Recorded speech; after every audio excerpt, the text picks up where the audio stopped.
would like to talk about death and my heightened awareness of it, in the sense that since I was about 4 or 5, I've been deeply aware that I could die at any time, not just as a concept, but as a feeling in my whole being that anything could end at any time, a number of ways. This experience wasn't just like a concept. I could see the end of things constantly.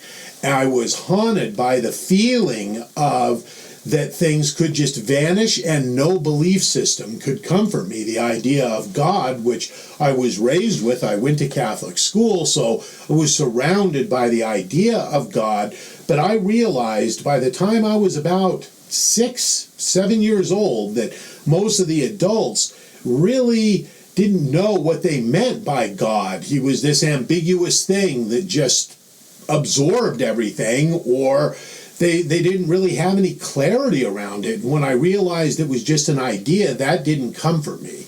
That, coupled with death dreams every night. When I was a child, different stages it would be more intense, different ages, like from the ages of 8 to 11, I had a lot of death dreams. From the ages of 12 to 14, I had a lot of death dreams, where you would wake up in the middle of the night from nightmares, and then I would still be dreaming, and the nightmare would keep going. I would think I was awake, and sometimes I would die 3 or 4 times in a row, and oftentimes in the dream, the very thing like my mother or my father that had come to comfort me would become what the Book of the Dead calls the monkey man, or the gorilla my dreams. I've been seeing the gorilla my dreams since I was a very young child. I did not know what I was seeing, so I'm going to talk a little bit about this aspect of the psyche. This is an internal aspect of the mind that is the end of things. It is the face of death. It has many, many aspects. It really depends on what you are most afraid of, and it will change. But it is a force that cannot be reckoned with. Sometimes the monkey man or the gorilla my dreams can be a wall of fire. It is what is undoing our reality. And my awareness that this could happen at any time overshadowed every interest I would ever have. I would become interested in something, and that interest within 6 to 8 months would die in the face of impermanence, in the face of all seeing the end of it. And so what difference did it make? If I was great at it, it was going to disappear, I was going to disappear, and I had to reconcile that. I could not reconcile it with a belief system. Belief is a wonderful thing, but when it comes to deeper existential issues, which death is the biggest one, belief oftentimes just crumbles and shatters, because the existential situation is so much more real, so much more tangible, and it is non-negotiable. You could come to it with your belief system, but it doesn't really care. Your belief system is totally secondary in relation to the force of the end of things.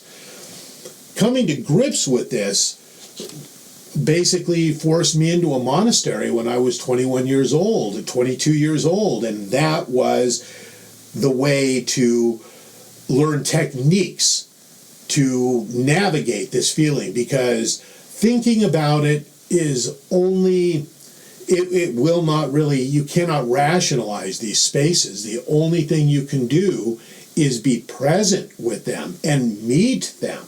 And by meeting these intangible forces of uncertainty, of which death is the biggest one, ultimately uncertainty is our only big issue. Everything branches off of uncertainty, and death is the biggest uncertainty. when we can accept that there are parts of it that are completely mysterious and parts of it that have been mapped out, then we can enter into a new understanding of what death actually is. Death happens throughout our life. Death is an enormous change. But ultimately, what death is a loss of ground and a loss of orientation point. And that uncertainty and fear that arises because our primate mind scrambles to try to find something to hold on to. And that does not comfort us in the storm. What comforts us in the storm is becoming the storm, becoming the space that the storm is happening in, and not getting swept away in identifying with one part of a story that is not even really us. It's who we've learned to be.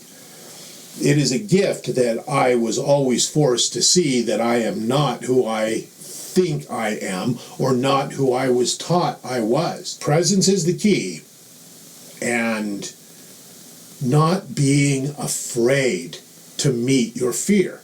We're afraid of fear.